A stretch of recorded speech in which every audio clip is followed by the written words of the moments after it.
नमस्कार साथियों, नव्या आईएएस में आप सभी का स्वागत है। आज 26 फरवरी 2026 के करंट अफेयर्स को हम डिस्कस करेंगे जो द हिंदू में पब्लिश हुए हैं।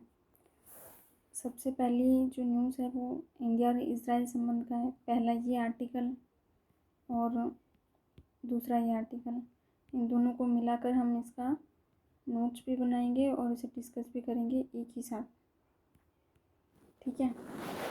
सबसे पहले भारत इजराइल संबंध। भारत के प्रधानमंत्री नरेंद्र मोदी ने अभी हाल ही में इजराइल की यात्रा की है और वह बहुत ही ऐसे समय में थी जब वेस्ट में जो है तनाव चल रहा है अभी। वहाँ मोदी जी ने वहाँ की संसद में संबोधन किया और 7 अक्टूबर 2023 में हुए हमले की उन्होंने कड़ी निंदा भी की और इस हमले को बर्बर आतंकी हमला बताया। मोदी ने कहा कि भारत गाजा शांति पहल का समर्थन करता है और यही फिलिस्तीनी मुद्दे का भी समाधान भी शामिल है। प्रधानमंत्री ने कहा कि भारत में इजराइल पानी प्रबंधन, कृषि, प्रतिभा, साझेदारी जैसे कई क्षेत्रों में सहयोग बढ़ा रहे हैं। भारत की आतंकवाद के प्रति ज़ीरो टॉलरेंस की नीति है। और उन्होंने मुंबई में हुए 26/11 में जितने भी भारत और विदेश से शहीद हुए लोग थे उन सब की भी उन सब लोगों का वहाँ जिक्र भी किया और भारत की ओर से काफ़ी संवेदना व्यक्त की। आगे हम पढ़ेंगे कि भारत और इजराइल का जो संबंध है वो 1992 में पूर्ण राजनयिक संबंध स्थापित हुआ, जिसमें रक्षा, व्यापार, तकनीक और रोजगार क्षेत्र में काफ़ी मजबूत रहा है।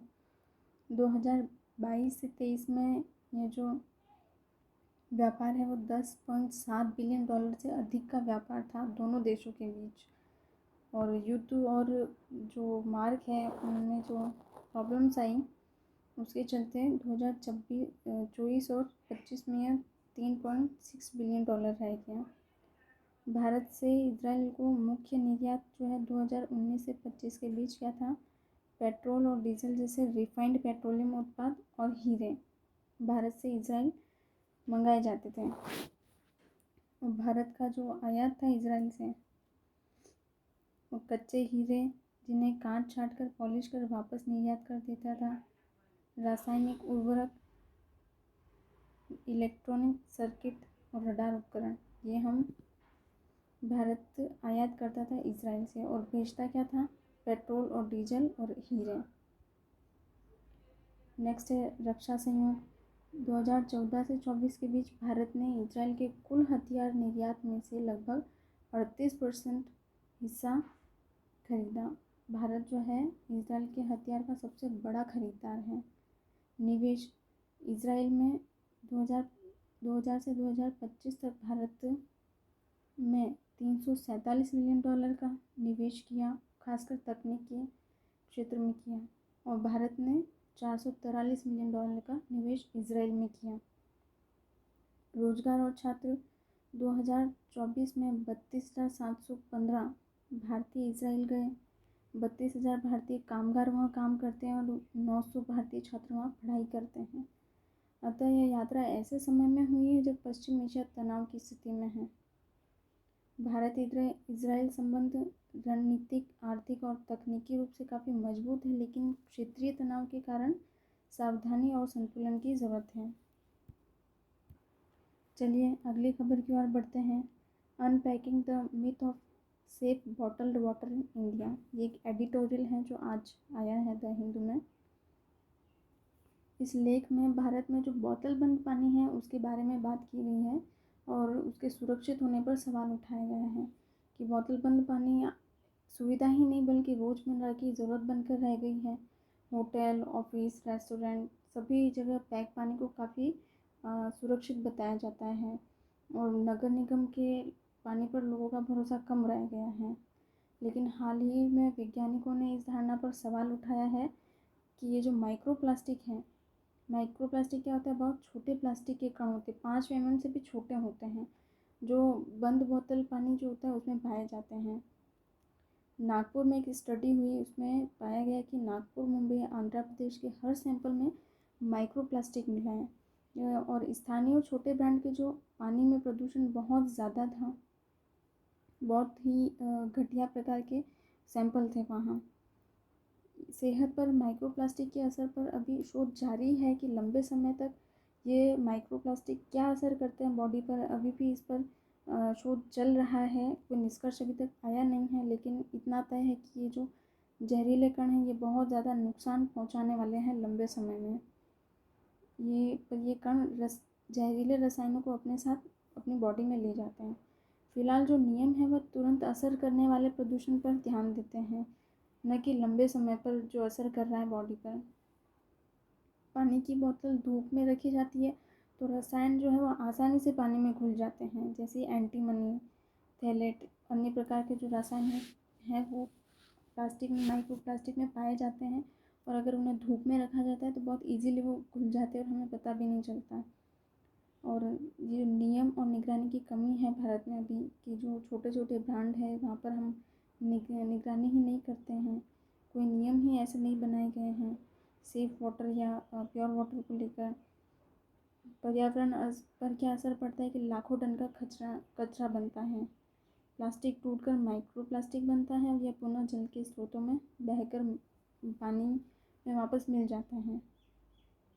और सरकार को भी कुछ पहल करनी चाहिए, लोगों को भी ध्यान रखना चाहिए कि वो अपने घर में प्योरीफायर लगवाएं, अच्छे प्योरीफायर लगवाएं। नगर निगम के पानी की व्यवस्था सरकार द्वारा अच्छी की जाए ताकि लोगों का भरोसा बढ़े उन पर।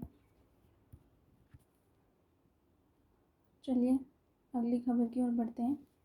How are Indian firms training LLMs। हाल ही में बेंगलुरु की स्टार्टअप सर्वम AI ने 2 बड़े AI model, large language model launch किए। और ये वैसे ही हैं जैसे कि ChatGPT और जेमिनी जैसे सिस्टम जो है वो काम करते हैं। इसमें क्या है, 35 अरब और 105 अरब पैरामीटर्स हैं जो कम बिजली और कम कंप्यूटर पावर में काम करते हैं और भारतीय भाषाओं में बेहतर प्रदर्शन करते हैं। इन्हें बनाने का मेन कारण ही ये था कि भारतीय भाषाओं में पकड़ को मजबूत बनाया जाए और जो डेटा है वो हमें अधिक से अधिक भारतीय भाषाओं में उपलब्ध हो सके। चलिए LLM को ट्रेन कैसे किया जाता है। बहुत सारे जो शक्तिशाली GPUs हैं उन पर ट्रेन किया जाता है और GPUs बहुत ज़्यादा खर्चीले, बहुत महंगे होते हैं, जो भारतीय स्टार्टअप्स के लिए भी अफोर्ड करना मुश्किल होता है। तो इसमें गवर्नमेंट का हेल्प लिया जाता है। दूसरा, इंटरनेट पर जो बहुत सारा डेटा है वह लिया जाता है इंटरनेट से, लेकिन प्रॉब्लम ये कि जो डेटा है वो अंग्रेजी और यूरोपीय भाषाओं में, हिंदी भाषाओं में बहुत कम है। अब होता यह कि भारतीय भाषाओं में मॉडल की गुणवत्ता फिर कम हो जाती है। कई बार मॉडल पहले हिंदी और तमिल को अंग्रेजी में कन्वर्ट करता है, फिर जवाब तैयार करता है और फिर वापस उस अनुवाद करके हमारी रीजनल लैंग्वेजों में हमें बताता है। इससे ज़्यादा टोकन खर्च होते हैं और लागत बढ़ती है। सरकार ने भी मदद की है। इंडिया AI मिशन के तहत 36,000 से ज़्यादा GPU भारत के डेटा सेंटर में लगाएं, जिसे योटा कंपनी चला रही है, अभी मैनेज कर रही है। स्टार्टअप और शोधकर्ता कम फीस देकर इन GPU का इस्तेमाल कर सकते हैं। सरकार ने सर्वम AI को 4,096 GPU दिए। कुल लागत का 446 करोड़ रुपये दिए और 100 करोड़ की सब्सिडी दी। ये गवर्नमेंट ने हेल्प किया है सर्वम AI को।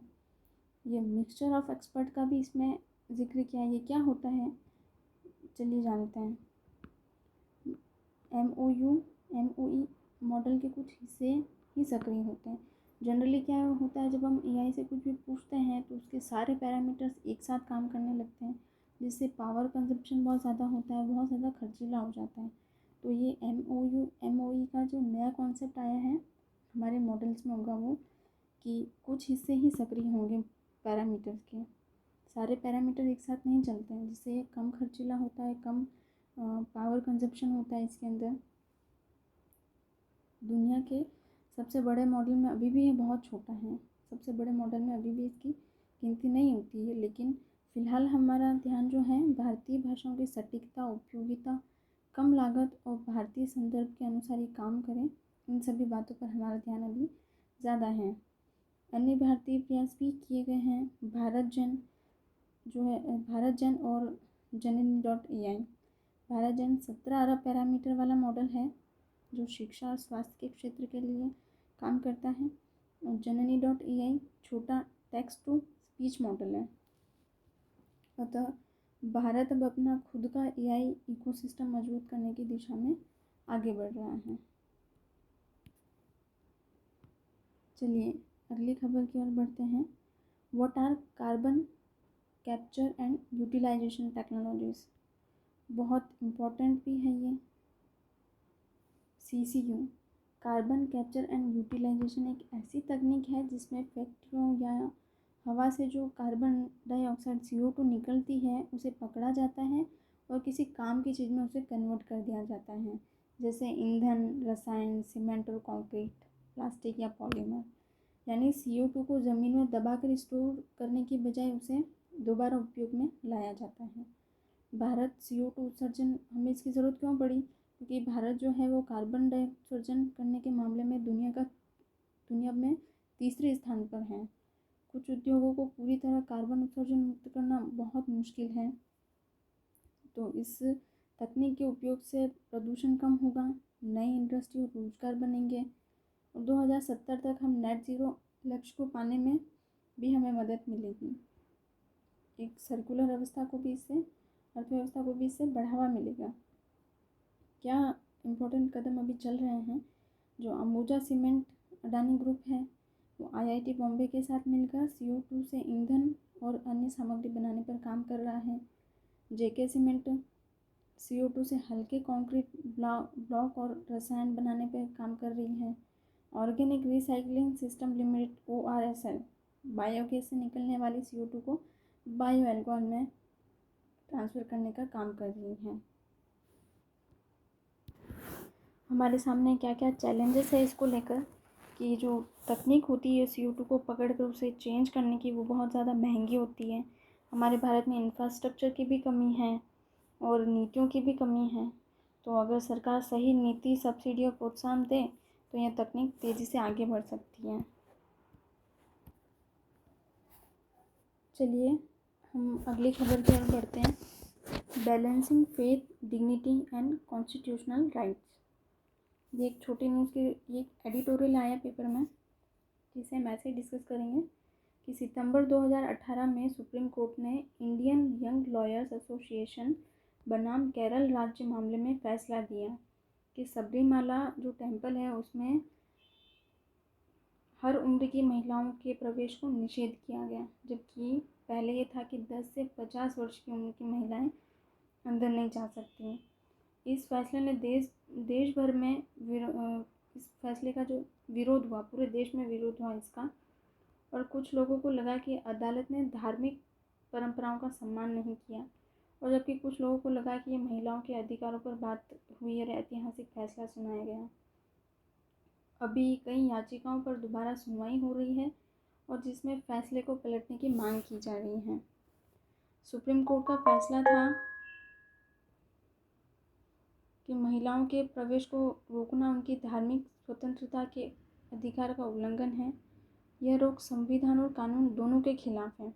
लेकिन जस्टिस इंदु मल्होत्रा ने इस पर असहमति जताई और उन्होंने कहा कि अदालत को धार्मिक परंपराओं में दखल नहीं देना चाहिए। यदि कोई प्रथा धर्म का आवश्यक हिस्सा है तो उसे संरक्षण मिलना चाहिए। इसेंशियल रिलीजियस प्रैक्टिस टेस्ट, ये क्या होता है कि सालों से अदालत ये तय करती आ रही है कि कोई धार्मिक प्रथा धर्म का ज़रूरी हिस्सा है या नहीं। अगर अदालत को लगता है कि वह धर्म का ज़रूरी हिस्सा है तो उसे संवैधानिक सुरक्षा मिलनी चाहिए। अब समस्या यह है कि अदालत को धर्म का निर्णायक बनना पड़ता है। जजों को तय करना पड़ता है कि धर्म में क्या सही है और क्या नहीं। इससे अदालत एक तरह से धार्मिक व्याख्या करने लगती है, जो एक धर्मनिरपेक्ष देश में ठीक नहीं माना जाता।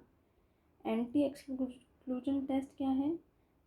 जस्टिस DY चंद्रचूड़ ने एक नया तरीका सुझाया था, एंटी एक्सक्लूजन टेस्ट। इसका मतलब ये था कि अदालत ये तय नहीं करेगी कि कौन सी प्रथा धर्म के लिए ज़रूरी हिस्सा है या नहीं, बल्कि वह यह देखेगी कि उस प्रथा से किसी व्यक्ति की गरिमा और समानता को नुकसान तो नहीं हो रहा है, और यदि अगर ऐसा होता है तो उस व्यक्ति विशेष को अदालत का दरवाज़ा खटखटाने का पूरा अधिकार है।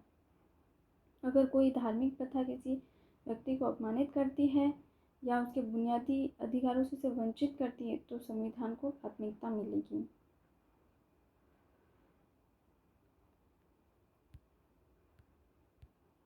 अतः भारत में धर्म और समाज एक दूसरे से जुड़े हुए हैं, इसलिए अदालतें पूरी तरह चुप भी नहीं रह सकती और उन्हें व्यक्ति विशेष के लिए इसमें दखलंदाजी करनी भी पड़ती है अगर आवश्यक हो, किसी व्यक्ति विशेष के सम्मान और उसके व्यक्तिगत अधिकारों की बात हो। चलिए हम अपनी अगली खबर पर बढ़ते हैं। SC takes suo motu case over NCERT corruption remark. अब हुआ ये है कि सुप्रीम कोर्ट ने NCERT की एक किताब के हिस्से पर खुद से संज्ञान लिया। किताब है कक्षा 8 की सोशल साइंस की किताब, जिसमें एक चैप्टर आया हमारे समाज में न्यायपालिका की भूमिका।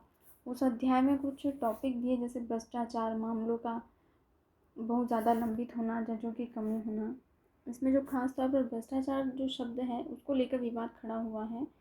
सुप्रीम कोर्ट की प्रतिक्रिया यह रही है कि मुख्य न्यायाधीश ने ये कहा कि यह जो इस प्रकार का काम है वो न्यायपालिका की छवि को खराब करने के लिए सोची समझी कोशिश की जा रही है। उन्होंने कहा कि वे किसी को भी न्यायपालिका को बदनाम करने की अनुमति नहीं देंगे। हालांकि मीडिया रिपोर्ट ने बताया है कि किताब से वह विवादित हिस्सा हटा लिया गया है, फिर भी सुप्रीम कोर्ट ने इस पर मामला दर्ज करने का फैसला किया। वरिष्ठ वकीलों का यह कहना है कि भ्रष्टाचार की बात करनी है तो सरकार के अन्य हिस्सों जैसे मंत्री, अफसर, पुलिस और राजनेता का भी जिक्र होना चाहिए, सिर्फ न्यायपालिका ही क्यों। यह मामला गंभीर क्यों है कि जस्टिस बागची का यह कहना है कि इस तरह की बात संविधान की मूल संरचना और शक्तियों के विभाजन के सिद्धांत को प्रभावित करती है। आज के लिए इतना ही। धन्यवाद साथियों।